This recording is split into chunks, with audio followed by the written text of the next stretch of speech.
This is News Today with WDW News Today. I'm Tom Corliss of WDWNT.com.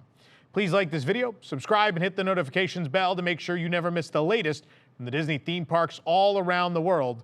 But here now the news for December 13th, 2024.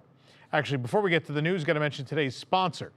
Are you constantly looking for ways to bring the magic of the Disney parks back into your home long after your vacation ends? Well, maybe you check ride wait times from home, or you watch resort TV on YouTube, or listen to park music on repeat. Well, waitsigns.com just released their brand new wait time display, which recreates the nostalgia of the Disney Resort Hotel experience in your own home.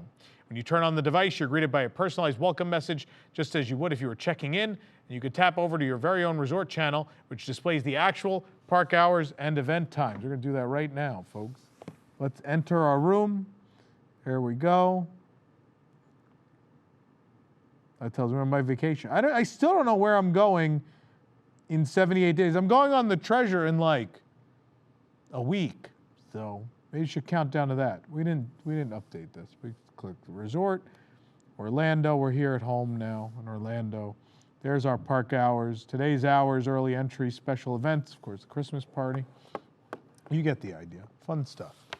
And just like their fully working wait time signs that we showed you last year, and actually we've shown you this year too, these wait time displays show the actual live wait times for your favorite rides. You can even park hop on the monorail to see more wait times with just a tap. And there's a fully customized vacation countdown fireworks show to get you excited for your next trip. Perhaps the coolest feature is the virtual terrace that displays a live stream of the Orlando skyline where you can see the Magic Kingdom and EPCOT fireworks in real time. It's like having your own penthouse suite in Orlando without going through the I-4 traffic. These are a great gift idea for the Disney Parks fan in your life who already owns everything, like the psychopath that sits at this desk. So head on over to waitsigns.com and use code NEWS15 for 15% off your order today. Here now, the news. Disney has shared details, including the list of performers and songs for the annual Disney Parks Magical Christmas Day Parade. Here is when and where the special can be caught on Christmas Day, Wednesday, December 25th, 2025. On ABC, you can watch it from 10 a.m. to 12 p.m. On the East Coast, 9 a.m. to 11 a.m. Central Time, and then 5 a.m. to 7 a.m. Mountain or Pacific Time. Then on Disney Plus, you can watch it from 11 a.m. to 1 p.m. Eastern or 10 a.m. to noon Central Time as part of Spend Christmas Day with Disney Plus. It'll then be on 11 a.m. to 1 p.m. Eastern Time, 10 a.m. to noon Central Time on YouTube as well. The Disney Parks Magical Christmas Day Parade performers this year are Elton John, John Legend, Anika Noni Rose, Carly Pearce, 17, Pentatonix, Andy Grammer, the cast of Disney's Descendants, The Rise of Red, and the Disney on Broadway cast. They will appear at the Walt Disney World Resort, the Disneyland Resort, Disney Lookout Key at Lighthouse Point, and Aulani, a Disney resort and spa. Here is the song lineup for the special. You have Juliana Hough and Alfonso Ribeiro performing Winter Wonderland. You have Elton John singing Tiny Dancer. John Legend is This Christmas. Andy Grammer and the Junkanoo Celebration performers from Lookout Key performing Santa Claus is Coming to Town. Carly Pearce with Man with the Bag. Pentatonix with the 12 Days of Christmas. And Anika Noni Rose with Christmas Baby Please Come Home, the other name for that song. 17 is performing Rockin' Around the Christmas Tree. And the cast of Descendants, The Rise of Red, will be performing Red Christmas and Jolly to the Core. That sounds awful. Just that last one I'm excited about. Excited about Elton John. I love Elton John. The special will include a sneak peek at the Disneyland Resort 70th anniversary celebration, and a family making a difference in their community will get a surprise visit to Disneyland Resort and visit Tiana's Bayou adventure. The parade that airs is an altered daytime version of Mickey's Once Upon a Christmas Time parade. All of this, of course, was filmed previously over the last few weeks at all of those locations. Construction continues behind Big Thunder Mountain Railroad at the Magic Kingdom in Walt Disney World, marked by the arrival of a new large crane. Disney announced in October that Big Thunder Mountain Railroad would close in January and remain closed for at least a year. Construction permits indicated that the ride would close for a major refurbishment even before Disney gave us the details for Beyond Big Thunder. During D23, the Ultimate Disney Fan Event, it was announced that by Disney Experiences Chairman Josh D'Amaro that the Disney Villains Land is coming to the Magic Kingdom as part of the largest expansion in the park's history. Construction now continues near Big Thunder Mountain in an area that could be impacted by this expansion. In our last construction update, we observed a scrim wall and yellow excavator in the area. The scrim wall and excavator have since been removed and a large yellow crane is now in place. While in the attractions queue, we spotted the large yellow crane. It can be seen here just behind the trees in the distance. From aboard Big Thunder, we were able to get a clearer view of the yellow crane. A few trailers can be seen in the area as well. The crane and supporting structure can also be seen from the Walt Disney World Railroad, as shown here. We don't have an opening date for the Villains Land at the Magic Kingdom, nor the Cars area in Frontierland, but work is beginning. After becoming a viral sensation, the likes of which have never been seen for a single Disney cast member, Disney has confirmed that the performer portraying the popular Tally the Elf character in Mickey's Once Upon a Christmas Time parade at the Magic Kingdom has not been removed nor let go from the company. People thought this simply because he did not appear in the parade at one point. But Tally the Elf went overwhelmingly viral on social media like TikTok and later on major news websites like USA Today, following videos guests shared of the character checking Santa's list to see if their name was on the naughty or nice list during the parade. After many videos were shared on social media of one of Tally's friends in particular, some fans online allegedly sought out the cast member's actual name and IMDb account and broke character integrity in interactions with the performer on the parade route, according to Cinema Blend. What I mean by that is they were calling out the performer's real name and not the name of the character to try to get their viral video of said character. Despite community concerns that the performer was pulled from the parade for their safety or at worst fired when they did not appear during a recent party night, Disney has confirmed that the performer's absence was due to scheduling issues and that they will return. Scheduling issues could mean a number of things. It could mean previously planned time off, sick leave, or the cast member simply could not have been scheduled to perform on that given evening. These schedules are made far in advance, by the way. In other cases, Tally the Elf, the character, still appears in the parade, albeit performed by a different cast member. If it is true that guests were crossing boundaries and breaking character integrity, it's worth noting that these performers are just trying to do their job. Please don't do that to them. When in costume, these cast members are the characters they portray. As is often said, there's only one Mickey Mouse, there's only one Minnie Mouse, there's only one Tally the Elf. A performer's character integrity, role, and privacy should be respected. Of course, Mickey's Once Upon a Christmas Time parade is continuing to perform during Mickey's Very Merry Christmas Party. It'll also be offered during the holiday week at the Magic Kingdom for all guests. This is a crazy situation because we've seen performers go viral before, but I have never seen this many millions of views and this many millions of likes on any performer's videos, and there's so many of them. This performer did a phenomenal job. With the role they were given. This is a really fun thing. But then, as is usual with these things, social media ruins it. Look, I have a job that is very dependent upon social media, and we are very dependent upon filming and photographing these experiences for you. Now, in bringing you all of that, which is important to our careers, we do get paychecks from this. We never break any of these rules, right? Sort of unwritten rules. You obviously don't call performers by their, real names to get their attention. You don't actively try and impede the experience of the guests around you by being rude, all because you decided you want to get a viral video filmed. Look, it's okay to yell the name, like children do it, and even adults, yell the name of the character to try to get the character to come over to you. That is acceptable. To yell their real name, to dox someone, to do any of the things that have happened to this performer is disgusting. It's really disgusting. And so no amount of disrespect for another human being is worth it to get a viral video on the internet. And I say that as someone who benefits from that greatly. Our reporters are instructed to never do these sorts of things. I have never done these sorts of things. You should never do these sorts of things. So shame on the people who were doing that. As for the scheduling conflict thing, that's what Disney told us. Do I believe that or not? I don't know. I'm just happy to know that the performer didn't do anything they deemed wrong. They didn't fire the performer. That makes me happy. That's what's most important to me. And that the performer is safe. That's what I care about. Now, did they pull the character because it was getting out of control? It's totally possible. Despite what they said, that is totally possible that that's the reality. It's not the reality they've told us, but I would also believe that. So believe what you will, but either way, the story is that the performer is still with the company. They may or may not appear as Tally again, but Tally, the character, will continue on in the parade. And you should be very respectful to performers when you're at a theme park, on a cruise, or wherever you are. Be respectful of those boundaries. The Gran Fiesta tour starring the three Caballeros will close for refurbishment in January of 2025. The last day of operations for the boat ride at EPCOT will be Sunday, January 5th, and on Monday, January 6th, the ride will close. Walt Disney World confirmed the ride will remain closed for refurbishment as expected to reopen on March 15, 2025. No major changes are expected. This program is brought to you by our official travel agent sponsor, Be Our Guest Vacations. Your dream vacation begins with Be Our Guest and their concierge team of expert vacation planners. Head on over to beourguestvacations.com/WDWNT, and their team will design your next magical vacation, from the Walt Disney World and Disneyland Resorts to the Disney Cruise Line to Adventures by Disney and more. They're also able to book unforgettable VIP tours where you and your group can experience the ultimate park day. And the best part is their concierge services are 100%. No one's here today. They're free. So book today. If you do want to be in our live audience, tickets are available at events.wdwnt.com. We only have tickets left for the remainder of December. And then sometime in the coming weeks, I will let you know when tickets go on sale for our live filmings in 2025. But stay tuned for more information on that.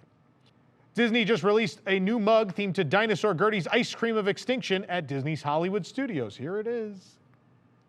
The mug is $16.99. The Dinosaur Gertie mug is available at the Celebrity 5 and Dime on Hollywood Boulevard.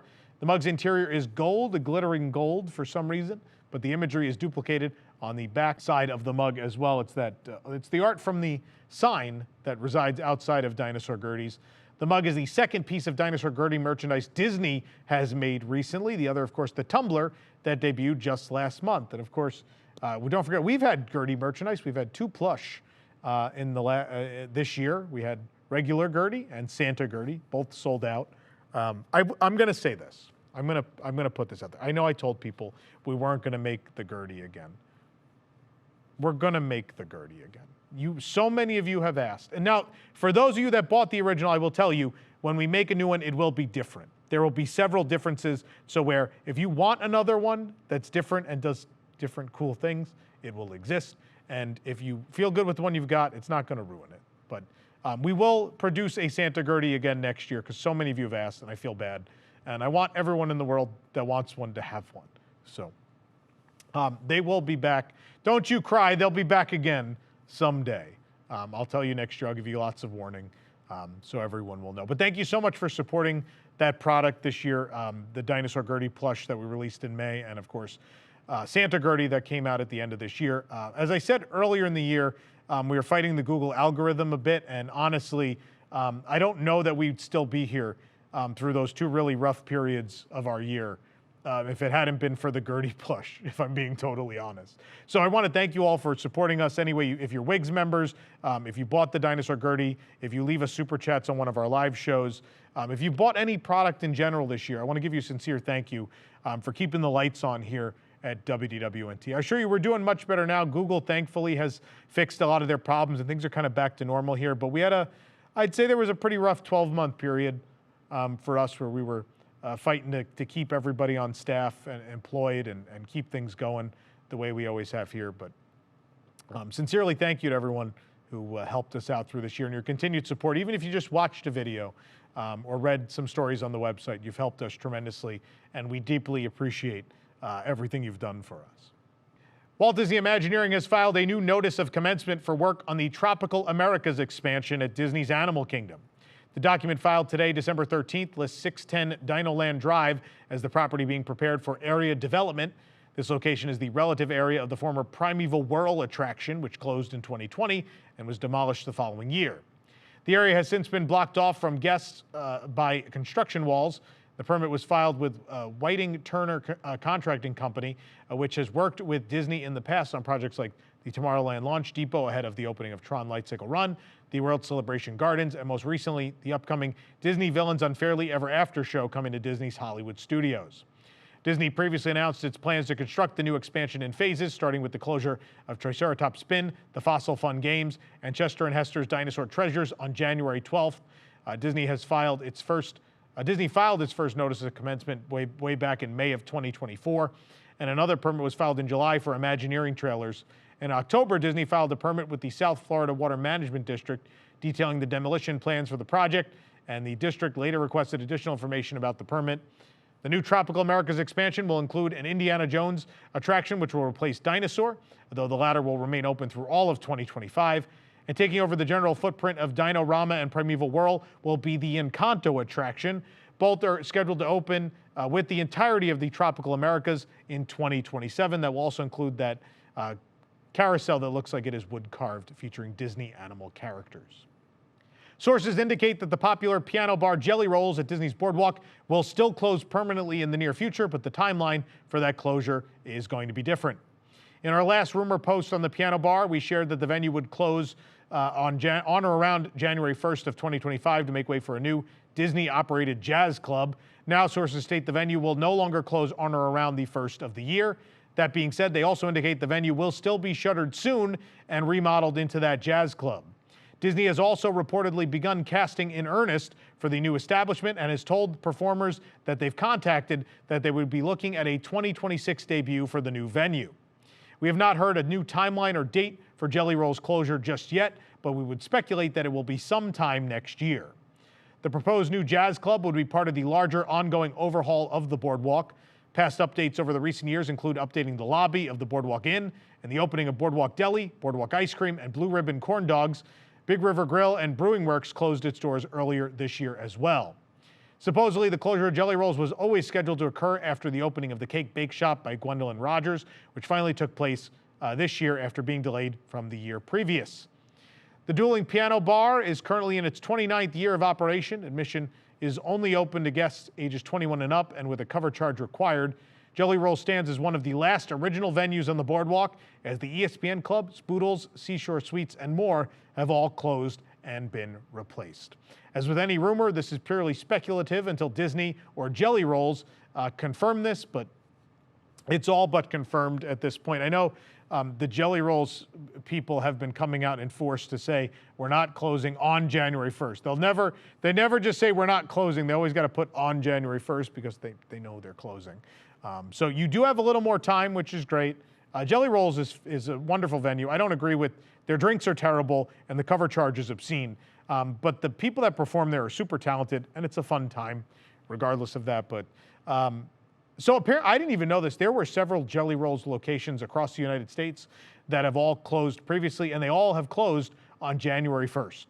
And so that, I think, is why that was the thought for a little bit. But now we're finding, as we get closer to the reality of the situation and the reality of it closing, we're finding out more, and it's now clear that they'll close sometime next year, and in 2026, we'll get that jazz club that will replace it. Beginning February 11, 2025, the base price for several Disney Vacation Club resorts will increase by $6 to $10 per point. DVCnews.com shared that earlier this week, Disney Vacation Club revealed its purchase incentives for the winter period through February 10th of 2025. Starting February 11, 2025, those incentives will change. Additionally, the base price for purchasing points directly from Disney Vacation Club is set to increase. These increases will hit all 5 resorts currently in active sales. The following 4 properties will rise from $225 to $235 per point, that being the Polynesian Villas and Bungalows, the cabins at Disney's Fort Wilderness, the Riviera Resort, and Aulani. At the Disneyland Resort, the points for the villas at the Disneyland Hotel will increase from $239 per point to $245. The rates of older sold-out resorts are priced individually and are subject to change at any time. These price increases apply to both new buyers and current owners adding on. Additional fees and closing costs may apply. I want to take this time to tell you a bit about Promising Tomorrows. We are getting so close to this event. We are a month away from an event celebrating 50 years of Space Mountain around the world, and as well 30 years of new Tomorrowland at the Magic Kingdom, including the Carousel of Progress, the Timekeeper, and the extraterrestrial alien encounter, and not to mention the beloved Sunny Eclipse. So join us as we talk to the creators and those who made these venues and these attractions what they are, and made these indelible characters as well. This event is taking place January 15th through the 18th of 2025. On January 15th, we're inviting everyone who is in the area to join us in the park as we celebrate the actual 50th anniversary of Space Mountain and the 50th anniversary of the Carousel of Progress in Magic Kingdom on that day. On the 16th, we have a special episode of WDW News Tonight you can join us for here at WDWNT Celebration. And then on the 17th, We will have a special meet and greet event where you can get an autograph signed and get a picture with all of these fantastic former Imagineers who worked on these projects. And then it all culminates on the 18th of January with a day of presentations about each and every space mountain around the world, and also about all those amazing attractions, both the ones we still have and those that are long gone, from New Tomorrowland 1994. So we hope you'll join us for this. It is going to be a tremendous event. If you can't join us in person, you get your streaming tickets at a discount now. The discount is only right now through December 15th. We may extend that a couple more days as people are continuing to find out about this event. You can stream the event for only a few dollars. Get now. All proceeds, by the way, go to Give Kids the World Village here in Orlando. We're not doing this to make money. We're doing this just to do something really cool and fun. And if you want to join us in person tickets are available. All tickets available at spacemountain50.com. Be sure to join us for this event. There are a lot of big surprises in store, special gifts, special merchandise, lots of cool, never-before-seen art and stories behind some of your favorite attractions of all time will be shared, and it all benefits a great cause. So join us for Promising Tomorrows coming up next month. Guests aboard the Disneyland Railroad can now see the restored Cavern lighting and get a glimpse into Tiana's Bayou Adventures finale scene through the uncovered windows. After nearly 5 years, the Cavern lighting effect has been restored in the railroad tunnel leading to Tiana's. And when the former Splash Mountain was in operation, these caverns were lit up in warmer orange, red, and yellow hues. Now with Tiana moving in, the colors are a deep blue shade, somewhat reminiscent of the Bayou. The windows that give you a peek into Tiana's Bayou Adventures finale scene are significantly smaller than those that looked into Splash Mountain. It's difficult to photograph as the train is moving by. The furthest window is blacked out entirely. Given the placement of the fake foliage decals on the still open windows, the blocked view could have something to do with new lighting equipment and other unwanted backstage views that Imagineers wanted to hide from guests. In addition, posters that tie into the story of Tiana's Bayou Adventure were also added to the previously existing Mardi Gras Supply Company scene found as the train approaches New Orleans Square Station. While the scene has been around for a while, it does get updates every now and then. And a fun fact, in case you didn't know this, the large flowers you see here are actually discarded props from the opening day Disney's Eureka, a California parade at Disney California Adventure in 2001. As many of you know, we just came back from the media cruise aboard the Disney Treasure. We have a lot of Disney Treasure content coming your way. On the website, you already get a breakdown of every single merchandise item available on board, including all the product that is themed to the Haunted Mansion Parlor Bar, the Jungle Cruise Skipper Society, and the 20,000 Leagues Under the Sea themed Periscope Pub. Lots of merchandise to read on the site. You can also start reading those dining reviews, such as Worlds of Marvel and their new Night 2 dinner. We will have Plaza de Coco and 1923 coming. And there are video versions of those reviews on the way as well. Eric and I have also recorded our honest review from the media cruise of the ship in total. That'll be coming to you in a few days' time as well. There is a ton of content on the way, so stay tuned if you're interested in Disney Treasure content. Of course, we are going back on board on December 21st for the maiden voyage. So don't worry, we're going to be talking about the treasure a whole lot the next few weeks. For the absolute latest on these stories and all that didn't make it into today's show, be sure to check WDWNT.com and follow us on all your favorite social media platforms. You can support the entire team behind the show and others by joining the WDWNT Interglobe Society at patreon.com/WDWNT. Get access to exclusive content, discounted show and event tickets, and more. Special shout out to all our WIGS members watching who make the show happen every week. For the worldwide leader in Disney Parks news, this is Tom Corliss saying, enjoy the rest of your today. Have a great, big, beautiful tomorrow.